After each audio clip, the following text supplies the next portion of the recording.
and there was a large pig-like figure with glowing red eyes standing behind her. That's not good. They lost their deposit. They lost everything that they ever owned. My mattress actually committed matricide after years.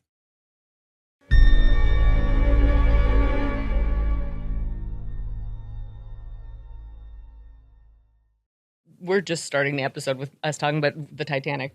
But I went on my first date to go to the Cineplex to watch Titanic. I was in grade 7. Oh. And I went with a guy from Walter Scott Public School. Ooh, Walter Scott. And I remember that when the boat breaks in half, somebody falls and hits the propeller. And this dude just fucking started roaring. Oh, no. He was laughing so hard. Yeah. And I was like, it was a bit funny, but I also wanted to be offended. Yeah, right, I was like, right. I'm offended, but also I get it. Oh. I was like the juxtaposition of emotions that I was dealing with at that moment. I remember people weeping in that theater. Really? Like I've seen the movie once. Wasn't me and these guys. and I remember when he died, like at the end, just people crying. Like that movie was, I'll never experience cinema like that ever again. Like just every time you went to the movie theater, it was sold out. Did you ever like see the Jennifer Lawrence when she's interviewing Leo and she's like, have you ever watched Titanic back? And he's like, no, never. And he's like, do you watch any of your movies back? She's like, no, but I've never done anything like the Titanic. She's like, you should watch it. It's really good. I love her. Yes. All this to say that Lynn completed her 10,000 piece Lego build. Of the Titanic. Yep. It's literally 4 feet long. It has 2 moving engine pieces inside of it that you never see again. You close up your boat and then you never see. And the 2 hardest pieces to build. I built it. I had to do it like 4 times over. And then I remember looking down and I still had a whole whack of pieces. And I flipped back and it was like ×2. And I was like, no! Oh, no, ×2. But the coolest thing is you build it in stages. So you start with the front of the boat and then there's 2 sections in the middle and then there's the very end of the boat. Mm-hmm. At the front of the boat, it's all very ornate staircases. The floors have like a beautiful pattern to them. There's big rooms and stuff like that. And then as you gradually get to the back of the boat, sorry, continue. As you get to the back of the boat, like the banisters on the stairwell are white. Like they'll be like, they start off gold and then they'll be white. And then it's just like rooms, because they have little doors and like the rooms will just be a bed and a toilet. And it's like, it goes from like the very wealthy to... Yeah, the Irish and Italians. And the workers, yeah. Like it's wild how Lego has that much detail. Never to be seen again. Right. Why? Like, yeah. Only I know about it. And Matt he gifted me the beautiful Heart of the Ocean. That's the real one. Yeah. You went down and got it for me? I did. Aw, you shouldn't have. Yeah. Okay. Enough about my Titanic. Yes, okay. I have only been talking about it for 3 days straight. But it is very exciting. One of our latest episodes was The Boy in the Bunker. Oh, boy. Yeah. Remember it? Yeah. Well, we got some comments on Patreon. Do I remember it? Do you remember it? Jennifer from Patreon. This is fantastic. So she is, I don't know, it's not a nice term, but I don't know what other term, and I do apologize, but bitch. like a certified, like a grammar Nazi, like somebody who is a certified, and not that, again, that's got a lot of negative connotations. Jennifer, I do not associate you with that. I'm just saying you have the authority on grammar. Yeah, you're very grammatically correct. Strict. Here's her comment. As someone with too many English degrees, she's got undergrad and master's, I have the authority to share a little secret. The more somebody studies linguistics, the less they treat mispronunciations as moral failings. Mispronunciations. What did I say? Did I Pronunciations. Did you mispronounce? Wait, what is it called? Mispronunciations. You said mispronunciation. Oh, it's not pronounced. Oh, boy. It's okay. Jennifer thinks it's fine. Yeah. If we understand each other, the language did its job. This is for the reviewer clutching their pearls over the crisp picture. Oh my debate. God. I know. So I guess this is a real legit linguist saying, shut the fuck up. Yeah, if we have experts weighing in saying we're doing just fine, Yeah. then Who gives a chance? that was one of those comments that I'm just like, it was like, you're one of my favorite podcasts, but I can't listen anymore because of how you say pitcher. Like, yeah, but it comes up. It's a very common word, so good thing you laughed. Whew. So thank God, yeah, in our picture podcast, it's all about photos, video and picture. Kendra, I hate balloons. Whoa. I know it's not logical, but I hate them with a passion. Somebody wants them at their party or house, that's fine. It drives me crazy when they're in my house. Wow. When they're half flat but still floating, I swear their goal is to get in my way. That is fun. That is 100%. That's a great observation. It is so true. They sit on the cable. They sit on the table, catch the slightest air movement, and drift exactly where I'm going to be. Always. Yeah. And they're like eye level. They are. Person that's just trying to stand in front of you. When they're blown up with hot breath and rolling around on the floor, they're constantly moving in my path. Not only do I have to trip over the dog, now I also have to watch out for rogue balloons. Yeah, or when they finally pop and then your dog wants to eat it and die. Oh, no. I'm always like, kids, no, if the balloon pops, the dog will die. The dog? That's it. That sound of a balloon pop is the dog dying. It's the dog's death, so hope you're happy. As soon as the kids lose interest, they're gone. Whew, I think I'm hangry and need a nap. Thank you, Kendra. It's so true that we have, like, I've stopped really getting helium balloons because A, it's so bad. We're wasting helium that could be used for so many other things. But we have like changing our voices. Yeah, obviously that's the only thing I meant. We have like 12-foot ceilings in our living room. And so they would just fly up there and like this, it's like some stuff, like, I don't remember helium being like this when I was a kid. It would be the better part of a year that thing would be up there. Yeah, no, Jake's 7 and I'd be like, it's like Jacob's 2-year-old birthday is like in front of my face all of a sudden. And the foil balloons with like legs that looks like a person and They're then they're like creepers. dying. Yeah. Mario. They're like, hey, happy birthday. Yeah. Enjoy this. It'll like lurk in front of your door. You like open your door like, Jesus Christ. It's like, it's a me, Mario. And I was like, it's a me, Mario. Kill me. Kill Luigi. Kill me. It's like Bowser's jumped on him twice. We're just waiting for that final blow.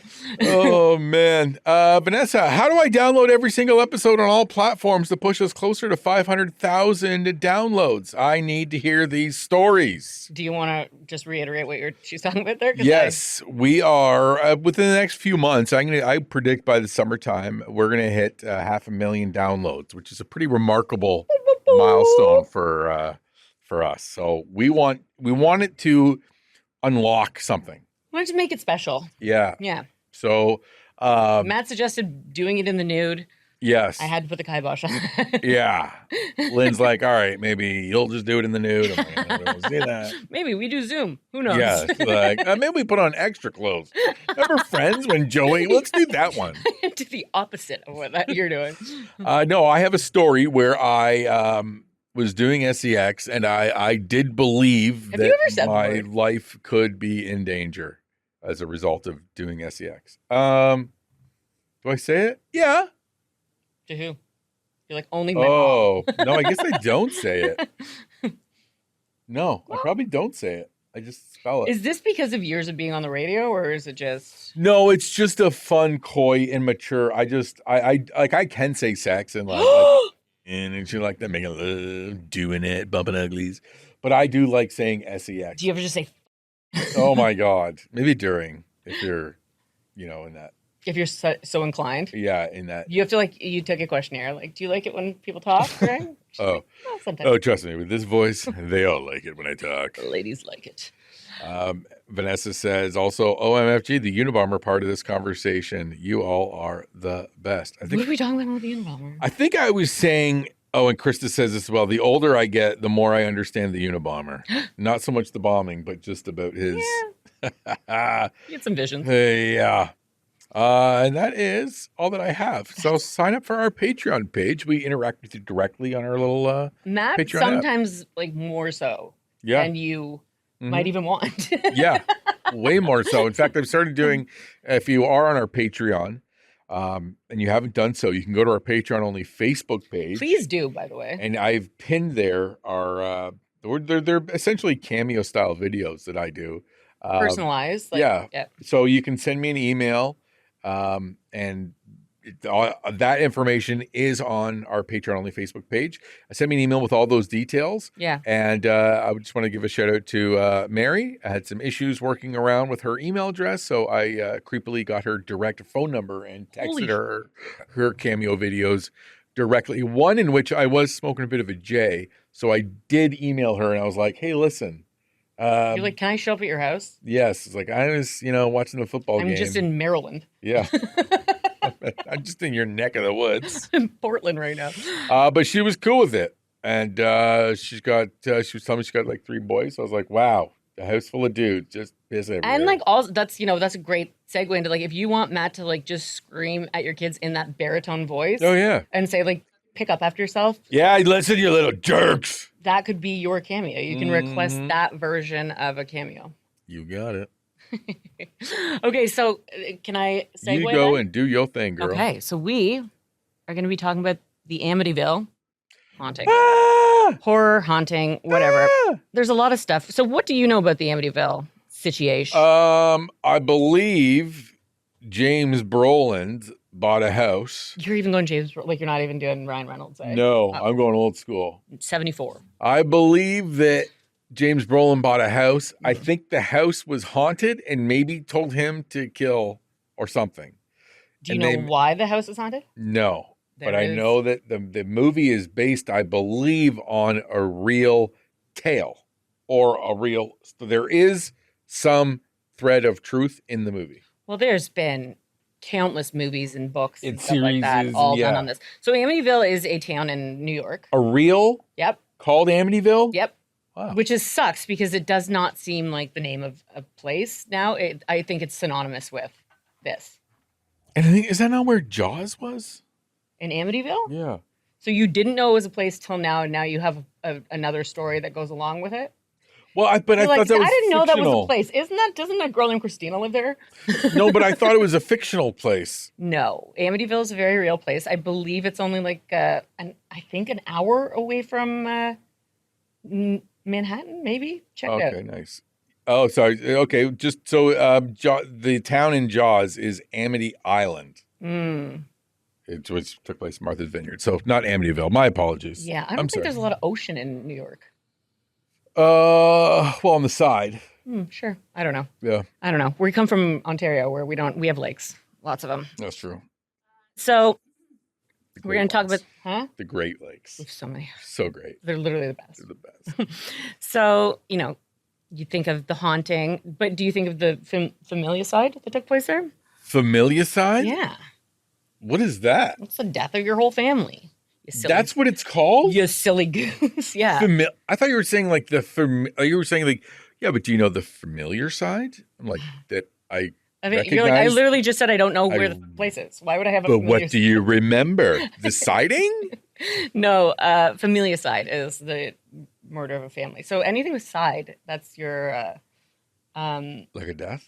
yeah, so it's going to be a murder. And so like if you do like Homicide? matricide would be your mom, patricide would be your dad. Matricide's when you kill your bed? Yeah, you kill your bed. Oh, yeah. You're like, My mattress actually You're like, committed matricide after years of really just one person laying on it. It wanted to commit. I don't think it was just laying. And barbicide? It's when you kill your barber. That's...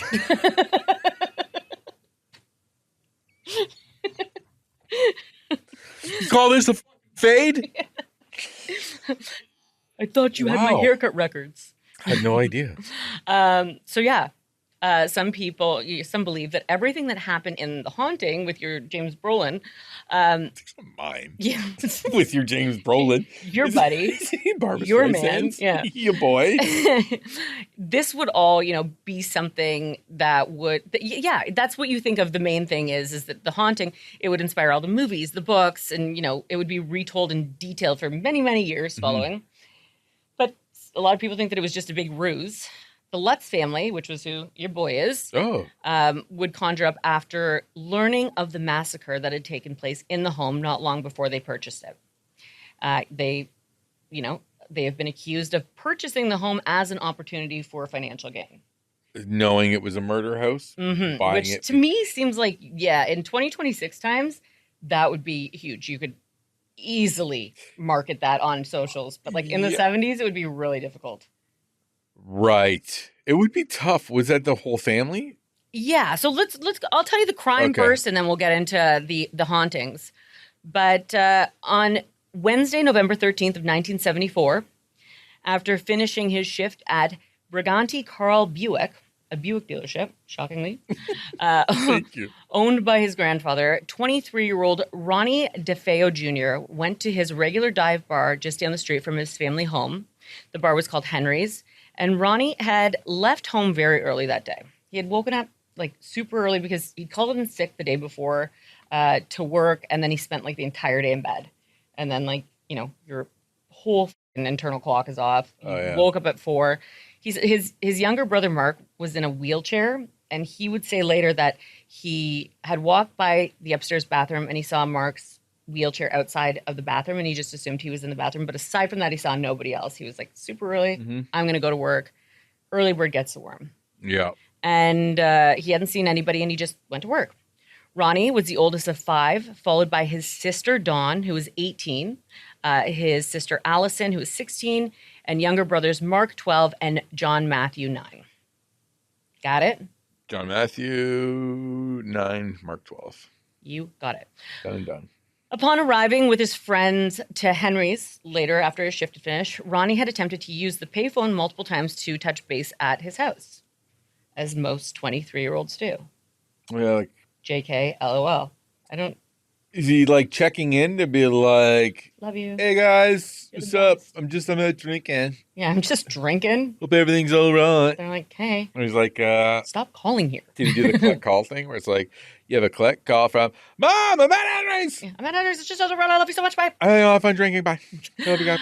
Bye. When he wasn't receiving a response, he would ask to borrow his friend Bobby Kelsky's car so that he could quickly drive the 1 kilometer distance to check on his family. Okay, it's not bad. You should just walk. That's I would think, yeah, very if you're, close. especially if you're drinking. Yeah, Walk one. don't borrow Bobby's car. Take one for a walk. He would not be gone long before returning in a panic, claiming that he had discovered his parents at the house and they had been shot and killed. Oh my God. The patrons of Henry's would accompany Ronnie, who everyone called Butch. So from here on in, because his dad is also named Ronnie, so from here on in, I'm only going to be referring to him as Butch. So they would all go with him back to the family home at 112 Ocean Avenue in Amityville, New York.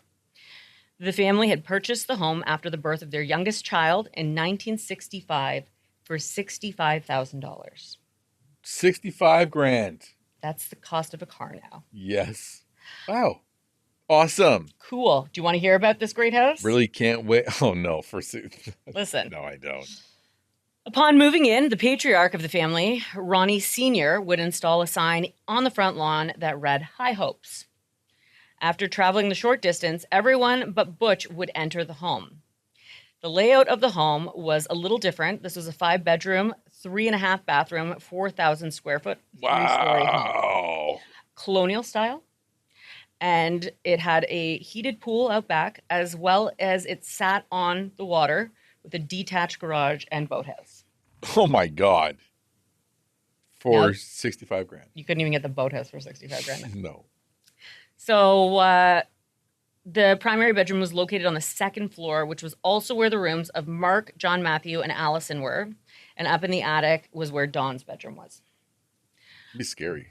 Yeah. Up in the attic? Yeah. I don't like it. No. Once the patrons of Henry's entered the home, it wasn't long before someone else discovered the bodies of the parents, 43-year-old Ronnie Defeo Jr. and his wife, 42-year-old Louise. And a bargoer by the name of Joey Eswit would call 911 to report the murder. Suffolk County homicide detectives would go to the home, and it was not long before they made the gruesome discovery of the bodies of the 2 youngest boys of the family. Like their parents, Mark and John Matthew would be found in their beds face down with gunshot wounds to their backs. A detective would later say that he was always aware of Butch's whereabouts, and although he would notice the only remaining member of the family was crying, he also seemed to be listening and trying to get in on things that were being said. As I think you kind of would. I think you have to, right? Right? Like, yeah. Or maybe, I don't know. Like, I think maybe me with my anxiety, I would be like, I'm going to go sit in the woods. I don't want to hear anything right now. Right. Like, I want to put blinders I on. need to just. I need to go away from all of this right now. I need one of those, like. But that's not a float normal tanks, reaction those either. Well, there is no normal. Imagine I was like, could you please get a float tank in here? Yeah. Or Like, I need my float tank. yeah. Like, Mama, They're don't like, get do you a have float one? tank? I'm like, no. Could you rent me one? Could you get one? So, yeah, he was crying, but he was also like very, ear on the door kind of situation. So Butch would also mention to investigators with seemingly no urgency that there were two other family members, his sister Dawn and Allison. Now, to me, that's the weird part is like, you would be like, holy, my sisters should be here. Yeah. You would just be like, just so you know. Well, and somebody in there should be like, hey, let's do a head count. Let's clear the house. Like, Yeah. let's, like, are they not running through the entire house? Like, and 70s. right. Kids, it's probably high. Yeah. Yeah. So many bell bottoms. Smoking weed. So sadly, the two girls would also be located deceased, and it was notable that every single family member had been found face down. Although Dawn had been shot in the chest, so it would appear as though she had been repositioned after being shot. Oh.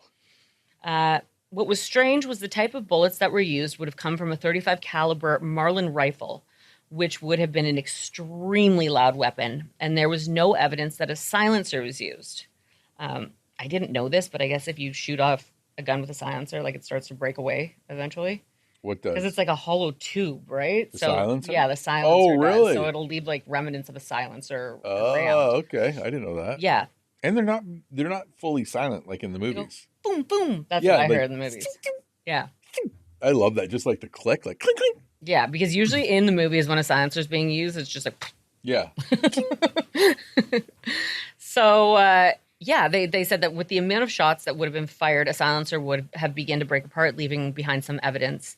And this particular type of rifle, I had to look this up, so bear with me, Nice. would produce noise levels above 150 decibels, which is a level of noise that could be heard from blocks away and would also result in permanent hearing loss. Right. So, how many? 4 people in the house? 6. There was 6 that were killed. 4 yes. kids. 4 6 kids, parents. 2 parents. So Yeah. So first shot, somebody's gonna wake up. someone's moving, right? Yeah. And there was no signs of a struggle. All these poor people were lying face down. And, Dawn had obviously been repositioned, but a lot of them, the guns, the bullets had gone right through and like lodged into the beds. So it was like they were shot where they were lying. Really? Yeah. Is that a common thing? Do you know? Bullets going through? Like, do they go through more than they stay in? I Or do we mean, know? You don't even I know. don't really know. I Yeah. think it really depends on A lot. a lot. Yeah, there's a Mhm. huge amount of factors that would go into that. Like, I know. Well, let's study the bullet that they found after Kennedy was shot because that traveled. So we'll take a look at that. That also had a lot of like, Defied the law. It turned. yeah, it did It had a a lot of steering stuff. wheel on It it. was busy. Did you not see the steering wheel on that bullet? Yeah, And it was able to stop. it had a lot of things going on for show. So, for that reason, it seemed odd that all of these victims would have remained in their beds and not attempted to flee. Yes. Right? Yeah. Once the first shots rang out. It would be determined that the mother Louise and Allison likely saw their killers just based on their wounds and positioning. The family dog had been tied up to the back door handle, and the neighbors, when questioned, would state that they had heard the dog barking, which was uncharacteristic as he was an indoor dog, but no one heard any gunshots. Just worth noting. A decision would be made that Butch should remain at the police department while they investigated the scenes just for his own safety. They didn't know, like, was this a family? Oh, right. He's a lone survivor. Yeah, like how did he get Right. missed? So during their first interview police had with Butch, he would immediately offer up a suspect. He said that his family had ties with the Italian mob, and there was one individual named Tony Mazzio who Butch had personally had an encounter with. He claimed that Tony had robbed him at gunpoint as he was on his way to take a deposit from his grandfather's Buick dealership to the bank. After the holdup, Ronald Sr. had confronted Tony, who had actually been a family friend to the DeFeos, before all of this had happened. No. Now, they did have mob ties. Like, for sure. Okay. I think the other owner of the dealership was, like, really big into. And then also the uncle of the father. So Ronnie Sr.'s uncle, his name was Peter, and he was high up in the mob family. Well He was 74 though, so it wasn't like he Okay. was like, actively. But he had his bones at one time. Listen, you Nice. you burn a couple bridges. Oh, yeah. When they open up the books, we're going to call your Bada name. bang, bada boom. Oof.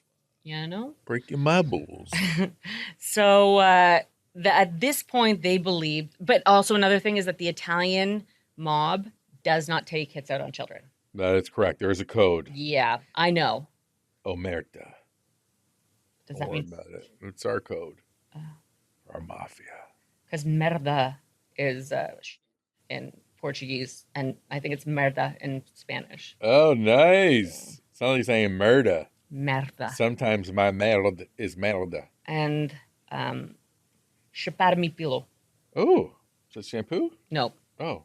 it's like suck it. Oh, my God. Anywho. Inappropriate. So, yeah, they thought that maybe because Ronnie Sr. had confronted Tony, this was like kind of his payback. That would be that's pretty. He's a like, bit I robbed over- you, and then you had something to say about it, so I'm going to kill you. No. No. And yeah, like you said, the mafia, it's not the cartels. But listen, also, Butch would offer up that Tony had actually helped his father carve out a spot in the floor where his parents kept like a little safe. Mhm. So, like, if that safe was missing, Tony knew where it was. And The safe was missing. Yeah, for sure. Tony! But he was letting investigators know, like, listen, if you notice this cavity in the floor and it's there's nothing in it, like, Tony's your guy. Totally not me, even though I know all of these same information that I'm Tony giving you. does, and the lone survivor, blah, blah, blah. Yeah, it was a clear indication. So because, who else would know the whereabouts? Nobody. Aside from Butch and Tony. Tony. So over the course of the investigation, officers were noticing more and more inconsistencies in Butch's telling of the events. Butch, no. One of the funny things was when he was talking about Tony, he was like, yeah, like my dad didn't believe me that it actually happened. He thought that I just took the deposit. And then my dad was like, oh, because of you, now I have to end a friendship. And then he went and confronted Tony. And it was like, well, why would he confront Tony then if he didn't believe what you were saying? Yeah, right? Yeah. He would just say, you're full of shit. Yeah, shut up. Yeah. He's like, listen, I told you I would defend you even when you're fucking lying. Yeah. So I'm going to go talk to this mobster. Oh, Jesus. So, they kept interviewing him, kept talking to him. He had like a cot at the police station there. So it was like, they're just like, hey. He's like walking like Norm. Yeah. Hey, Butch. What's up? Yeah, it's the 70s too. So they probably had a beer like sitting on the Yeah. cot. Yep. But upon noticing track marks on his arms, they, got to talking with him and they realized that Butch was not only a very heavy drinker, but he was also a heroin addict. Oh, that's Now, not he good. didn't say as much. He said he was I believe he said a chippy user. A which- chippy? Yeah, like Like a little bit? just a little bit. Can you just can you dabble in heroin? Heroin to me seems like an all or nothing kind of. Yeah. Like, 'Cause I want it all or nothing at all. is that song about heroin? Yeah, that's exactly what it's about. Oh, You didn't know that? man, she wails. Yeah, She it's rules. What a badass. Pretty sure it's O-Town and that's a dude, but I Oh, mean... it is O-Town. That's right. O-Town. How did they sign up with Lou Pearlman? How did I remember that Like, as a Butter Boy I fan? understand NSYNC and Backstreet 1 I love and the fact 2. that you're saying Lou Pearlman like he's the catch. He's just stealing anyone's No, money. he's the fucking worst. So why would you sign up after NSYNC and Backstreet? What? Why would O-Town sign with him? I don't think it had happened. Oh, they did sign Yeah. after everything, It was right? everything was known. Everything They was wanted known. it all or nothing at all. Even though. I think Nothing at NSYNC all. signed with, or who did he sign with first? Backstreet was first, Yeah, and then NSYNC, yeah, and then he pinned them against each other. yeah. We could have had world tours with NSYNC and Backstreet. We They couldn't were have. We couldn't buddies. have. Yes, we could have. No, we couldn't. Who would have headlined? Co-headline. NKOTBSB. Oh my God, Do you remember? They did that for a little bit. that's correct. Not long ago, though. No, Like, they were like, I love the fact that everybody's just still called boys. And That's they right. have to have Metamucil or they can't shit. I would feel embarrassed just calling myself like a gal. the gals. Well, the Golden Girls were gals. But even when I say to my kids, I'm like, just hanging out with the girls, they're like, you're ladies. Like, don't fucking get it You're mixed up. ladies. Yeah. Or what if when grown women call it like, oh, I haven't seen this boy. No, you're not. Like If you're that's seeing a boy, you should go to jail. like I like a boy. Yeah, okay. Well, It's you're like, going to jail you're then. You awful. pervert. Yeah, you reframe that. So, yeah. So he obviously was, you have a cord wrapped around your ankle, Yes, sir. just so you are aware. He was dabbling in a few huge drugs. So investigators were like, maybe that's why there's so many inconsistencies. Like, Is heroin not good for memory? Is it not I don't think it's good for a lot of things. really? It's good for pain management. Yeah, and like hair growth, I think. And if you wanted to alienate your family. Yeah, if you want your family to hate you, for sure do that. If you want to steal from your mother's jewelry box. If you would insist love on it. stealing, You would love it. this is for you. Yeah, if you want your life to unravel, Oh, boy, do we have the thing for you. do you hate how you have everything together right now? You know how you're not on heroin and you think everything's falling apart? Do you love falling asleep where you're standing? Like not feeling any pain, emotional or physical? Okay, that does sound appealing. I know. So, his telling of events would just become more and more wild and inconsistent. Like, these stories were so inconsistent. Drug fueled. Or just blatant lies. He would say, at one point, it was just as simple as that he had been in the basement just smoking pot while his entire family had been shot with this exceptionally loud gun. And he just didn't hear it because, pot. Because, pot. But then there was another time that he said, actually, he had to shoot one of his family members because this was carried out by the mob. And when the mob saw he was there, they're like, well, Either you got to have a piece of this pie kind of thing. The mob. They're not like a sadistic.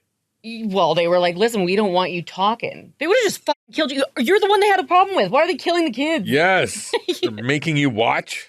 Yeah. So he was like, I did have to do one, but it was the mob's fault. Which one did you say? He didn't. No. Oh. I mean, it was pretty ridiculous. Yeah, at I'm this just point. curious who he would pick. Another one of his tellings was that his sister Dawn actually did it, but then he came in and he was so like upset that she did it that he killed her. That's got a Chris Watts feel to it. Yeah. How dare you kill everybody, Kill? Yeah. You know what? You just got to think, like, I don't think that, are you wired? You're on call, ready to like kill somebody who's already killed. Like, yeah. I just don't think that's your go-to reaction. It's not. No, it's not. Like, and you just have a rifle in your hands that's got the exact same caliber bullets as the ones she used. Right. But, detectives would also discover that Butch was somewhat of a gun enthusiast, believe it or not. Oh, no. Yeah. He had multiple guns in his room. But upon the discovery, his friend, whose car he boarded, Bobby Gillespie, would mention to police that Butch also had a .35 caliber Marlin rifle that appeared to be missing. Oh, was it the one that was The bullets? loud one? That's a loud one. Yeah. Yes. It was also the murder weapon, Oh, yeah. which is why I told you about it being loud. Otherwise, it would just been a fun gun fact. So when questioned about this, Butch said that he couldn't recall the exact model, but he had recently sold off one of his rifles. Oh, my God. Do you just not know I would like to have enough. That'd be like me of having one so thing. many cars, and I'm like, I sold one of them. You know what? I'm not sure. I don't know. I've got like these on me. It was either the Sunfire or the I don't the know. K-car. There's so many cars that I own. So, upon further investigation, they would find a gun box fit for that exact gun that would be hidden in the back of his closet. Idiots. He's not great at this. It wouldn't be long until homicide detective Dennis Rafferty would take on interviewing Butch. It's not a good sign. If you're in interrogation and all of a sudden a homicide detective comes in, you fuck. Anytime they do, like, you hear like a knock on the interrogation door and they're like, and they switch, you're and fucked. that guy's better dressed, Yeah. you're done. Yeah. If the suit guy comes in. Yeah. Yeah. So Butch would admit that he had been watching. Okay, so 6.5 hours after Dennis comes in, he's got a full confession on the table. Oh, my God. Butch would admit that he had been watching the movie Castle Keep. Okay. Have you ever heard of it? Never. Same. Which is a violent World War II movie. And he felt that voices were telling him that he had to murder his entire family. Oh, God. I maybe suggest popping that one out of the old VCR. Yeah. Maybe throwing in something a little lighter. May I recommend you put in maybe something with Leslie Nielsen in it? Can I suggest Grease? Have you watched Naked Gun 2? Yeah. Surely you've watched it. Don't call me Shirley. Yes. Airplane, but I'm not splitting hairs. I know. It's Leslie Nielsen. Sorry. They're all the same. Yes, you're right. My apologies. So, yeah, they had told him, you got to kill your whole family. And he would state that once he started, he was just simply unable to stop. And it had just gone so fast. He would say, quote, Time flies. yeah, when you're... It's like, hey, officer, boy, time really flew. Literally, his quote is, after that, I tell you, I couldn't stop if I wanted to.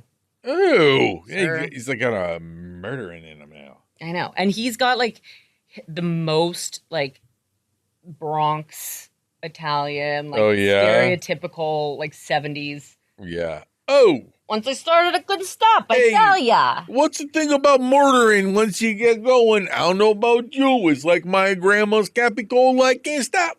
Whose leg do I gotta hump to get a veal parmesan around here? Sorry to literally anyone from New York, Italian or otherwise. Where's all the gabagoo? It's gabagoo. It's capicola. Yeah. Or super sad. No, it's different. It would be later determined that while Butch did present with an antisocial personality disorder, there was no indication that he ever suffered from schizophrenia or ever heard voices. Oh, I ain't hearing And like, is the voice as obnoxious the voice? as this? This is the voice.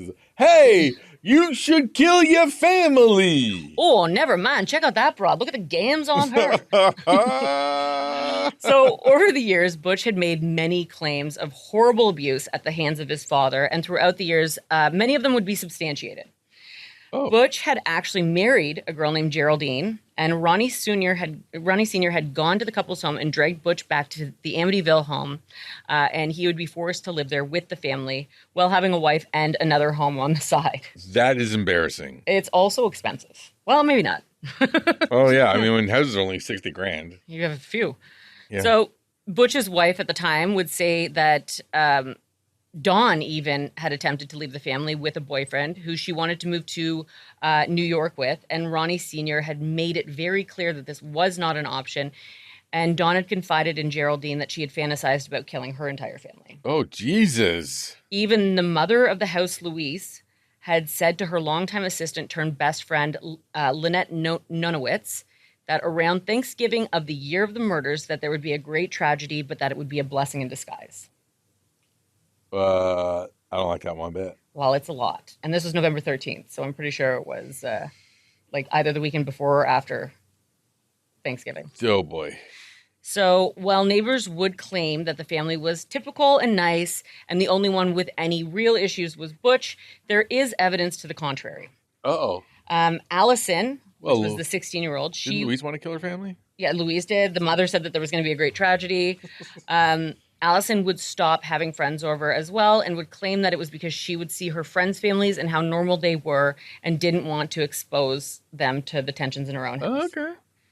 It even said, that's nice of you. You ever been over to somebody's house and they're fighting? Oh my God. Have you ever been with somebody who's fighting with somebody and they don't even acknowledge that they're fighting? Yeah. Oh, yeah. That's the most uncomfortable and you're just thing. like, did anybody ask me whose side I'm taking? Like, when somebody's like, I'm so sorry you have to be here for this. At least that's one thing. But when there's like actual tension and they're like, can I just get you like a Welch's grape juice or something? Yeah. You're like, I have. You just called your mother. Yeah. What are you talking about? What's happening right now?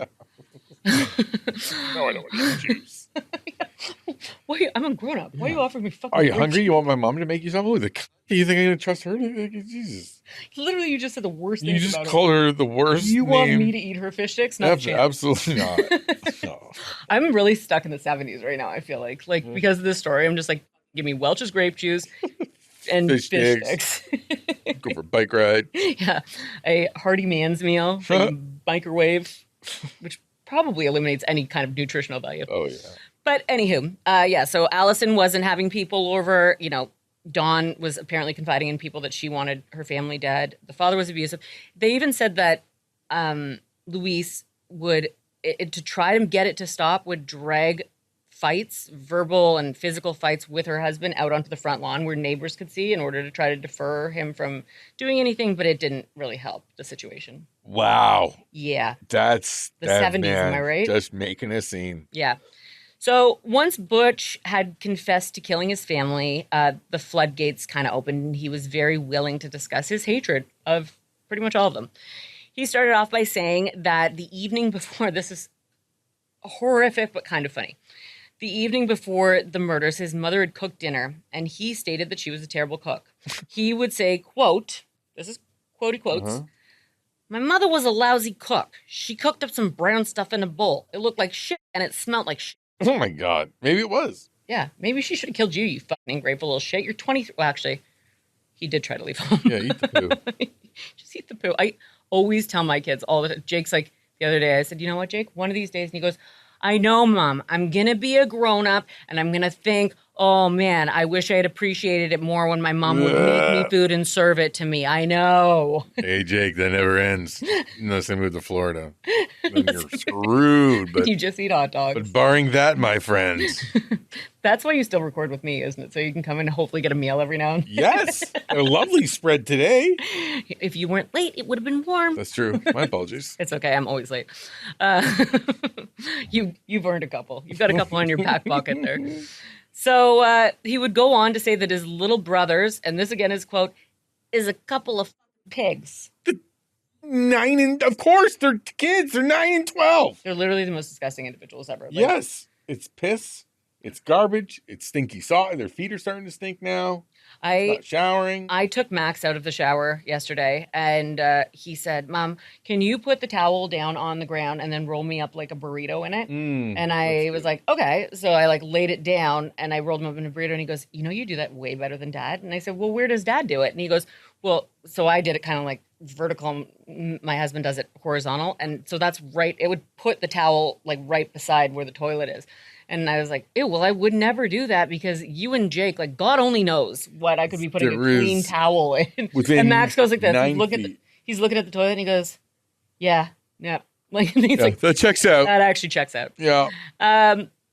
So he would also go on to say that his sister Louise would listen to rap music, but that's not how he didn't call it rap music. Oh, he's racist. He's super racist. And he said it a whole bunch of times. So, yeah, he just said, and then he would mention that he couldn't even ask her to turn it down because then in turn his father would beat him at that request. And of course he would reserve, all of his harshest descriptions for his father. What kind of rap she was listening to? Or in the 70s? It's probably not that great. It's like I Sugar can't Hill even Gang. think of what rap would be in the 70s. It'd be like Rapper's Delight. I'll say it a hip. I hop, only a think of hippie, the old hippie, lady the from hip hop. The Wedding Singer. Yeah. With the meatballs, remember? Oh, I love these meatballs. Let's go meatball. Butch would be sentenced on December 4th of 1975 to 6 counts of murder, and each count carried a sentence of 25 years to life.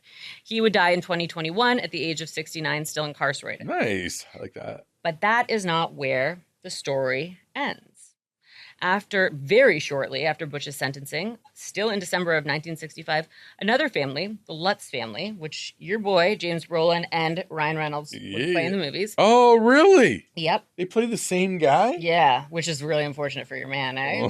Could you imagine being Ryan Reynolds? That's who you're... It'd be like Taylor Swift being the opening show. Yeah, right. James Brolin's like, well, babe, they'll never replicate my performance. And they're like, oh, did you know you could have muscles there? Yeah. Why is he always topless? I don't even know what happened in this movie. Bottomless now? So, is he angry? Who cares? Yeah, so the Lutz family, which consisted of George, Kathy, and Kathy's 3 daughters from a previous marriage, would come to look at the house at 112 Ocean Avenue. They had been house hunting for quite some time, but their modest budget of $30,000 to $50,000 was not really offering them the kind of space that they needed for a family of 5. Yeah, it's tough. I had the same budget. Even now, you'd be hard-pressed to find a house for that kind of money. Yeah, no, trust me, I know. People are like, you can look at my shed if you want, but I'm not moving the lawnmower. Like a roommate. So that was until, they saw the Ocean Avenue home. Like I said, at 4,000 square feet, it was more than enough room. It had a boathouse, and George had a boat. So, Perfect. hello. Where the house would go, or the boat would go. Or the house would go over the boat. Either or. It's like a chicken and egg kind of sitch. So it was still way outside of their budget at $80,000, which... Whoa. The Lutzes bought it for $65,000. Mm-hmm. And that seems... And there was a giant murder. There was so much of a murder. Like... One of the biggest. Is there a discount on a murder house? You'd think. But apparently this was discounted. Yeah, you'd have to. So This was a steal for what it was. And, they would fall in love with the house instantly. The real estate agent would disclose to them the tragedy that had unfolded Oh. inside the house, but the Lutzes didn't seem deterred. And Charles would say, houses don't have memories. Yeah, I'd be with. Would that deter you? Without question. Really? 1,000%. I would not. Yeah. I If they were like, can I pay you to take this house? I'd be like, get your fucking murder house and get away from me. Yeah, no, absolutely not. There is absolutely, there's a energy that stays within a home. Mm-hmm. Like, you can even, if you walk into a house without even like seeing anything, you can feel if there's a tension or if there's a warmth. Like, there's an energy in a house for sure. How many people do you think I've killed here? Oh boy, at least a baker's dozen. Yeah, see? Yeah, I see the memorials outside. Yeah. The tombstones. Our mass grave. Yeah, I guess I shouldn't have put those there if I was just going to spring it that question. You're not a great murderer. I mean, you are, but... Thank you so much. So despite their beliefs, of any bad juju, the family would still look to a Catholic priest. His name was Father Ralph Picararo. Oh, Father Ralph. Picararo. That's right. Picararo? You know what? Third time's a charm. He would go by Father Ray, which I should have just stuck with. And he would come by to bless the house. Oh, nice. When Father Ray was in the home, he would claim that he had heard a voice clearly say, "Get out." Oh, my God. He said that he also experienced flu-like symptoms while in the house and noticed an extreme temperature dip when he was blessing one of the upstairs rooms. Yeah, but maybe the demon is was like, get out. Like, get out of here, Father. You silly goose. You little priest. Yeah, you stopped listening before the silly goose part. Yeah, it's like, get out Father of Ray. town, Father Ray. Oh, my gosh. You little shit. And like the temperature dip, our house is like, I don't know who built it, obviously, because it's very, very old, but there's no vents in our one bathroom that, none. So it's always freezing. Oh, no. What kind of toilet seat you got in there? Just normal. Oh, it's Just be so standy. cold. It'd be so cold. Yeah. We can't afford vents, but we've got a Toto toilet seat in there. Or maybe a cloth to with cover on little it. Boys. Oh, yeah, just urine. Yeah, you're screwed. Absolutely saturated. You're like, it is yellow. Yeah. A lot of yellow on it? Woof. Yeah. It's always fucking freezing. Like, if I was to wake up every morning and be like, there's a demon in here. Yeah, see, you could. My husband would be like, there's no fucking vent, moron. Listen to the temperature change. Canada. Look at the temperature change. I can feel it in my bones. I can see my breath. Like that, it's so bizarre because there's no vent, so there's no heat going in there, but there's heated floors. It's like, who made these choices? Ooh. It's not. It's the bottom of my feet are super warm. Yeah. Everything else I ice could cold. cut and glass. I'm lying on the floor. I could cut glass.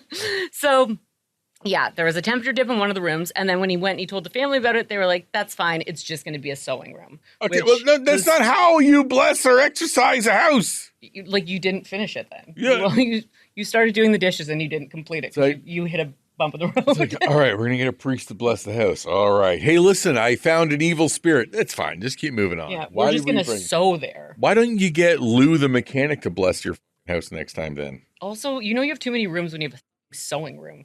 You know where I sew? Usually on my kids when they ever rip their clothing. I thought you were going to say in your gift wrapping room. Yeah, I wish. So if you've ever seen the 2005 movie about the Amityville, or like I said, Ryan Reynolds' character is he's Charles Lutz. So Charles would state that upon arriving to the home, he pulled in one night from work and he would see his young daughter standing in the window of her bedroom. And there was a large pig-like figure with glowing red eyes standing behind her. That's not good. This is also when I start to believe it's kind of bullshit. Like, yeah. It's just so, cinematic. Yes, and it seems like a lot. Yeah, I mean, I would be like, if you had said to me, oh, there's a shadowy, figure of a small child. If you were vague. Yeah, like a pig with glowing eyes. Yeah. Give me a break. Ugh. But he would run inside to go and try to rescue his kid, and he would find her sound asleep in her bed. She had never been standing in the window. Oh my God. The family also noticed a very clear shift in Charles's personality. His once cheery, energetic, disposition became withdrawn, sluggish, and temperamental. He's like, hey, everybody. Like, hey, Dad. He's like, shut the fuck up. He's like, oh my I'm God. hungover. Like, oh my God, Dad's really withdrawn. Yeah, it's like, well, he drank that bottle of whiskey last night. Dad's sweating with no shirt on in the attic. Yeah. So he was also finding himself waking up at 3:15 every night, which is like, It's a very specific time. but it's also like the demon hour. Like, if you Is it? wake up every night at 3 a.m., Oh, yeah. Find a there's demon? supposed to be like a reason behind it. Oh, really? Yeah. Like, if it's something that happens to you on repeat, like, No shit. get some sage, bitch. Oh, my God. So yeah, he would wake up at 3:15. He was unable to get back to sleep, and he would later discover that this was the exact time that the Defeo family murders had taken place. Oh, Other, that's alarming. less subtle things began happening as well, such as one of the bedrooms filled with flies. I mean, my bedroom. Listen, if we're saying no bedroom's filled with flies, we're lying. So they had a regular dude in one of the rooms. Yeah, so there was Using just some dude farting average. with a bunch of old food plates. Yeah, just old dishes. Because why clean them when you can just let them sit? Yeah, That's what I the always flies say. will get to it. Flies are nature's dishwasher.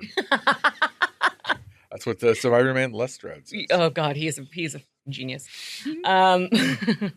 So it was also January. So like, I don't know, are flies even alive? No, there are no flies in January. No. There may be flies on some of you guys, but there ain't no Oh my flies on God, us. shut up.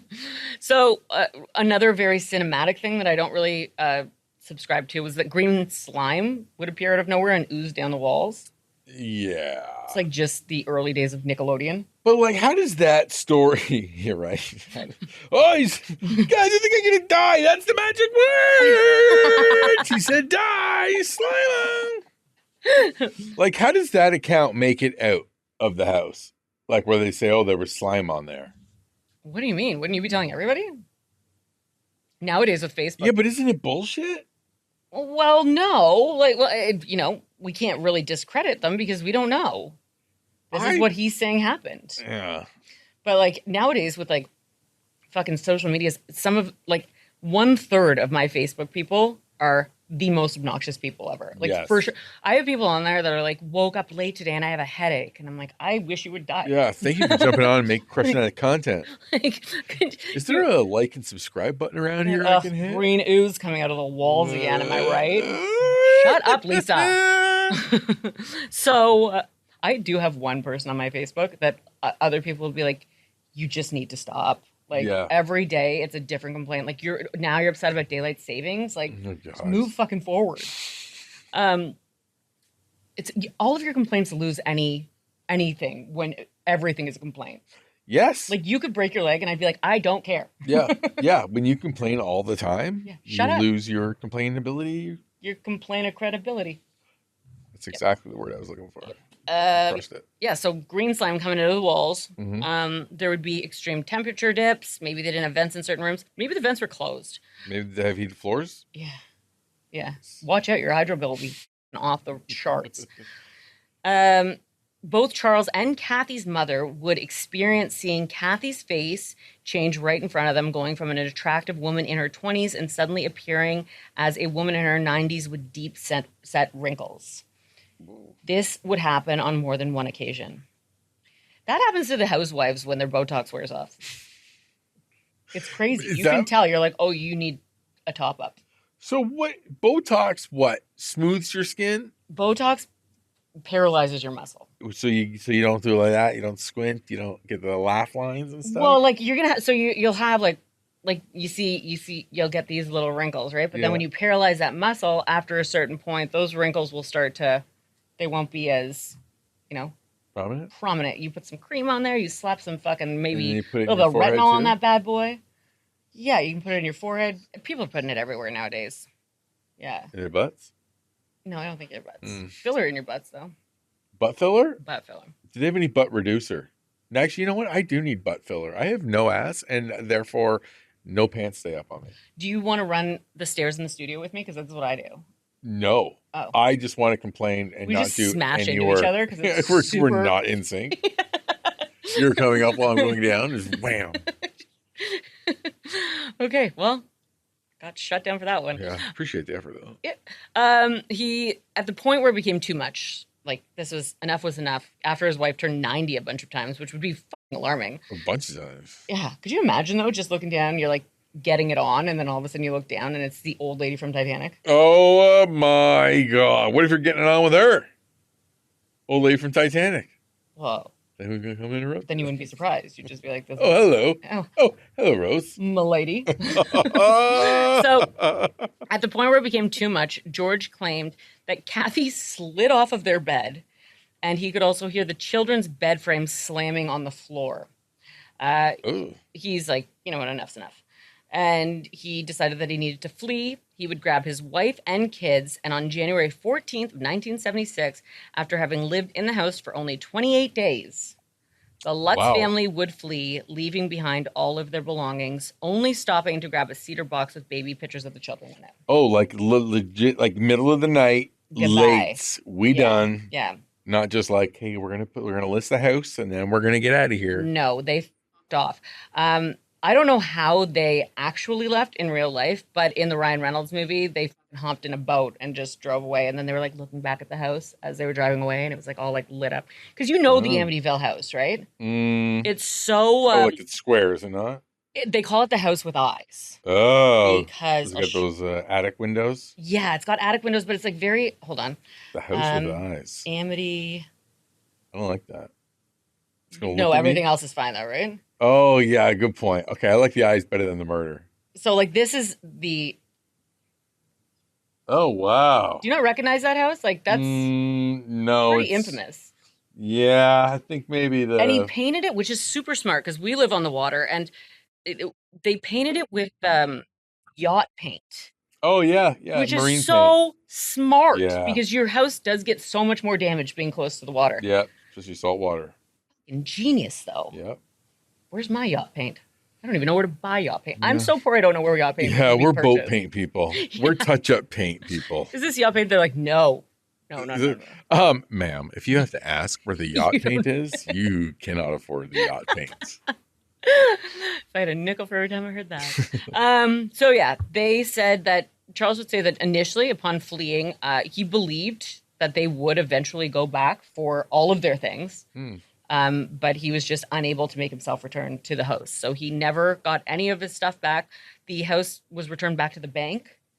They lost, their deposit and whatnot on it. And she didn't give a shit. After all of their stuff had been auctioned off, it would earn them about $1,200.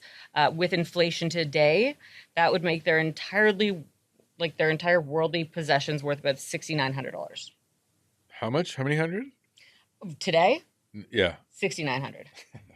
Oh. At least it's not 6'7". That's my 6'7". Oh, woof. Author Jay Anson would hear of the Lutz family story and would write a best-selling book based on the events in 1977. No way. So it is real. Yeah. Huh. What do you think? I'm just sitting here spewing shit out of my ass? No, Sorry. Dear Diary. No, but I mean, I thought it was. Yeah, no. So he. I thought it was like lore. Well, I mean, it's not. The murders definitely happened. Yeah. That was literally 13 months before these people moved into the house. And a voice told the murderer to murder. According to the murderer, no? Yes, that's what he said. So you could make that leap. Yeah, I mean, maybe that's why it was so cheap when they bought it for $65,000 in 1965. They were like, let's get this demon house unloaded. This guy's buying the house. Shut up. Yeah, and then when there was just a fucking mass murder in it, they're like, well, you know what? We don't have to mention the demons anymore. We'll just say the mass murder thing, and we can up the price by 15 grand. Oh, right. You don't have to mass murder seemed way less horrific. Yeah. But yeah, so Jay Anson would hear of their story, and he would write a best-selling book. Like I said at the top of the episode, the Lutz family would be scrutinized, and it would be said that, they saw the potential for financial gain in this entire thing. When I disagree. It seems like a huge risk, especially in the 70s.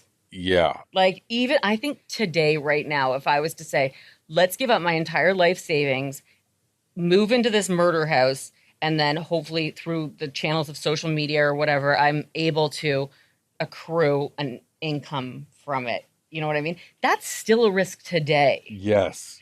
In the Yeah. 70s, it's like, okay, you're going to put your whole family and everything on the line Just go. and just hope that enough people care and that you can actually spread it enough so that it makes you an income and that an author's going to pick it up. Yeah. Like, it just seems like there's a lot of And they lost a lot of money, didn't they? Like, they lost like they lost their deposit, they lost everything that they ever owned, and it was all, Yeah. So how if they did it on purpose, it was solely based off a hope and a dream. Like, they were just like, we're throwing everything out there, and hopefully an author picks this up and we become. And they didn't even make. I think they ended at the end of the day, once the author told their story and everything. I think they made about $350,000. So it's not like they made bank. Right. But I mean, they can buy themselves a couple $80,000 homes. Yeah, that is true. Which is soups, great. Wow. Yeah. So that's not even just the end of it, though. We're getting close. Don't get antsy in your pantsy. I've had enough. You know what? I will walk out. You're like, I will burn this place to the ground. I will burn this. Look, and we're gonna add one more murder to the all the tombstones out front. I now dub the Amityville Studios. So yeah, people would say it was a hoax, and it's worth mentioning that 4 families have lived in the house since this all happened, and an address change was done due to the high traffic that the book and all the movies has brought. But none of the other families have claimed to experience anything paranormal. They killed their families, but no, there was nothing. But it was just for murder. Yeah. It was cold-blooded murder. But what is worth mentioning, that author Jay Anson would say that right after writing the book, he would suffer a heart attack. And although he credits smoking and a poor lifestyle for that, 3 of his friends that were entrusted with early copies of the book's manuscript, some were just chapters and whatnot, they would have strange accidents while in the presence of the manuscript. I like this. I love this. One resulting in death. Oh. I love it. I can't wait to hear what happens to these guys. One was murdered. Oh, man. So the one that resulted in death, it was a friend, a woman, and her 2 children that would perish in a house fire. Oh, my God. And once the fire was extinguished, the manuscript would be found unaffected by the fire. Oh, the manuscript did it. Another friend and his young son would be driving when he lost control of the car, and they would end up submerged in a lake. Oh, the manuscript was in the trunk of the car, and it would be perfectly dry. Oh, my Lanta. And the last friend had been driving when his car spontaneously set fire. The manuscript had been in the middle console and was untouched by the fire. Have you ever heard of all of the lore and everything that kind of happened around what's the movie, Poltergeist? Yes. Yeah, we should cover that. We'll cover that because there's a lot, and they use like actual. The actors didn't even know until after the fact, but like there's one scene where they're in the pool and there's like actual skeletons, those are legit real remains. They're like, it's cheaper. Yeah, I don't understand the problem. Yeah, like, yep. I'm sorry, I didn't realize you were made of money. Yeah, we'll cover that because there's a lot that goes into that one. As for the home, like I said, the address has been changed, and nobody else has reported any other issues. It most recently sold in 2017 for $605,000. Whoa. And that is the true crime and haunting case of the Amityville horror. Man. Sorry, who has it now? Just the family? Yeah, just normal people with an address change that want to be left the fuck alone. So I'll give out the new address and their name. I think you got to open it up. Turn it into a museum of some sort. Or a bar at least. Oh my God, could you? Right? Oh. No? I'm disappointed in myself that I was excited to go to the bar. Yeah. Why wouldn't you go to the bar? Oh, yeah, family. I mean, yeah, all the kid murder. Yeah. Can't do that shit with the kids. Really puts a damper on things. Yeah, you need like adult murderers. Like the Lizzie Borden house. Yeah. I want to go to the Lizzie Borden house. Yeah. That's a bed and breakfast. Really? Yeah. That's pretty cool. I want to go so bad. And was she chopped her parents up with an axe? Her dad and her stepmom. Oh, you're not a real mom? Oh, it's not even barely a crime back then. Barely anything. Yeah. And I mean, we're not even totally sure she did it. She got off. She did? Sure did. Yeah. Wow. Yeah. I thought she did it. I mean, that's why it's called the Lizzie Borden house. I think a lot of people think she did it. Yeah, that's right. Yeah. It's not like there are not too many innocents. Yeah, they don't call it the Sweetie Pie Innocent Kit house. That's right. Good thing they don't. That would be quaint, though, I think. Yeah. They have a great Eggs Benny. Sounds like a Temptation song. But no, it's Sweetie exactly pie innocent. like they have it set up exactly like it was Oh my god, when and it the all parents are happened. super Like, annoying. and you can sleep in whatever room you want. Not the parents' room. Yep. Ew. The dad was killed on the couch. You can sleep on the couch, which isn't obviously, but it is made from like the same materials that their actual couch was made from. Oh my god. Yeah. And like newspapers and stuff from those days are like on the counter and shit. Oh man, I wanna that's go kind of so crazy. bad. Yeah, I want to go so bad. I think I would scare the absolute shit out of myself though, and then I would probably be convinced that I took home some sort of a spirit with me, and then I would be tormented for the rest of my life. I'd want to do it. To who? I don't care. Like a girlfriend. What do you mean? You're gonna fuck in Lizzie Borden's house? Yeah. Oh yeah, you're definitely getting a spirit inside your urethra.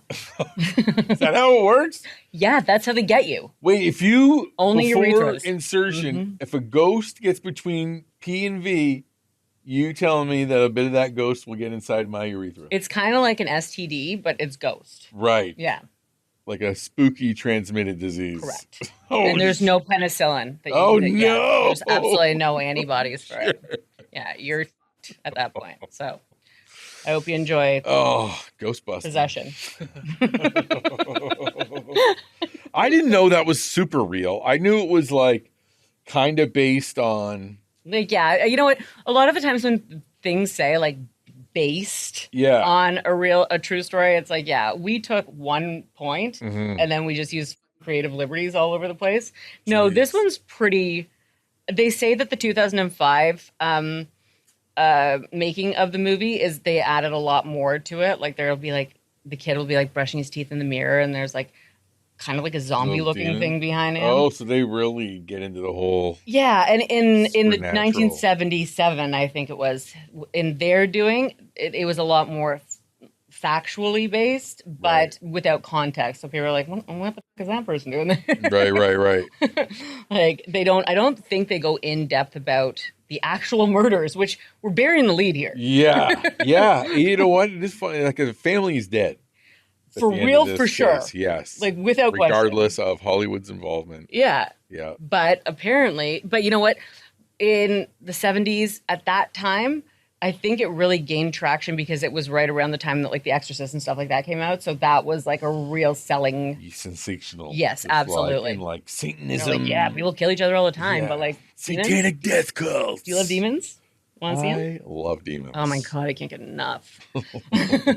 So that's that, and yeah, I'm gonna cover the. Wow. I'll do the poltergeist one because there's so much that goes into that, Yeah. and it's cuckoo bananas. Especially with like the Little girl. like either and like the cast. She dies, and then Dominic Dunn, which is so Dominic Dunn is the director and whatever. Dominique Dunn was his daughter. Mhm. She was in the movie. She was the older sister in the movie, and she was killed by her boyfriend not long after. Jesus. Yeah, there's a lot, and then like the skeletons. I think there's like a good percentage of the actors that ended up meeting like an untimely death after the fact as well. Yeah. It's like the crew that discovered King Tut's tomb. Don't do it. Why would you fuck with a tomb? Don't you know what? My husband watches that. Not even just the tomb, but he watches that stupid Oak Island show. Oh God. He lived for it for 4 years, and I was like, "Can I just tell you something? Like, just listen." As somebody who watches reality TV all the time, you're wasting your time because if they find something, you're going to know about it 6 months before. It's Yeah. going to make the news. Like all you're doing right now is watching a season where nothing's going to What happen. is Oak Island? There's supposed to be a treasure Okay. down below. I think it's in Nova Scotia or Alaska, Oh really? Okay. somewhere a little brisk. Yeah. And they just keep sending down all of these different machines, and like they'll send people down, and every now and then they'll find the smallest little thing that gives them like an inkling of hope. Right. It's like being in a Idiots. shitty relationship, and you're like, maybe he's better, and then no, there's no fucking gold. It's You're like, wasting oh your time. no, he's changing. He's changing. I can change him. But you know what? Same old. Like with reality shows, like if if somebody on Vanderpump Rules cheats, I know about it well before the season airs. Yeah. So you're just wasting your time because you're only looking for one thing. At least my shows are just drama packed, Just from beginning to loaded end. with drama. You're waiting for the gold, and we would have known about it before this. Yeah. So enjoy wasting your evenings. I like watching reality TV. I like when I do 90 Day Fiance, and I like what? when a girl's like, I think he's cheating on me. And you're like, you're on 90 Day Fiance. Yeah, He's the answer is yes. 1,000% cheating on you. He has a neck tattoo. I was doing my eye makeup today, and I went a little too heavy, and I was like, I should be on 90 Day Fiance. Yeah, girl. Come on. I want to date that guy with the no neck. Oh, yeah, he's a sex tourist. I don't know what that means, and I also still want to throw up. So some countries have lower ages Standards. of consent. No. He doesn't go to those countries. And so Please tell me no. It's when in Rome. Why are we giving this person a platform? I do not think that we should be. I hate him. And I tell everybody who brings him up. He literally looks like that episode of Family Guy where Peter Griffin wishes he has no bones. Yeah, he has the body mechanics of a thumb. I think that's an insult to all thumbs. So he would travel to areas where their ages. How young are we talking? Like 14? I don't know. Because if he has to actively travel to places where ages of consent is, he's a pedophile then. No, I don't think you are. You are. If you come from a place where the age of consent, not legally. It's the law of the land, I think. Yeah, legally, sure. But now we're putting this person on TV on an American show. Yeah. Yes. He's a pedophile. Yes. Yeah. Wow. It's crazy how he is celebrated. He's literally one of the most vile looking people that I've ever seen in my life. And I was going to refrain from saying that until I learned that he is morally compromised. Yeah. And now I don't feel bad. Yep. And it's all kind of gray. I mean, in those countries, why are we airing it on? Oh, that's not on the show. No, they don't air that on the show. Oh, you found it afterwards. Yes. Oh, so he's dating somebody of age, and yes. No, I mean, I believe Rose was of age when he was dating her. From the Titanic? No, that's Big Ed's Rose. Where he's like, your breath is not that great. Max said that to me the other day. Oh, shit. I was reading with him, and he goes, what's that smell? And I went, and he goes, yep. And then he moved to another chair. He was sitting on my lap. Yeah, you nasty girl. Yeah. I meant to say something, too. Max is exactly like that guy. Shut up. Yeah. All right. Well, I think that's that. That is wild. Yeah. I think I might watch one of those now. I think I'm going to watch 90 Day Fiance now. Yeah. And then pretty good. Find that man and kill him. Because there's no way he could outrun me. No, God, no. Although he does drive a Vespa. Of course he does. So of course he does. I wish it wasn't a Vespa, though, because I really want a Vespa. So I'm going to do a deeper dive on... Vespas? Yes. Yeah. Either this is a Vespa podcast. Sex tourism or Dubai porta potty sex parties. Okay, here's the thing. I love your deepish dives and I respect them so very much. I don't know if sex tourism is one of those things that you'll get through. Okay. I feel like you have a very specific...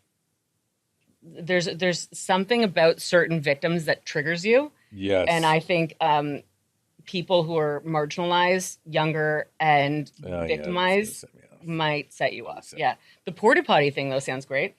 Yeah, it's just influencers. Just shitting. No, it's like rich people from like Dubai and stuff. They fly influencers in for these, parties. And then when they get there, it's a little bait and switch. Oh, that sounds fun. Mm-hmm. Oh, I would like that. Okay, I will do it. Yeah, I don't think, you know what? As much as I love to see you cry, I usually like to be at my own hand. You do have that compilation via my own hand. All right, so that's that for this episode. Okay. All right, bye.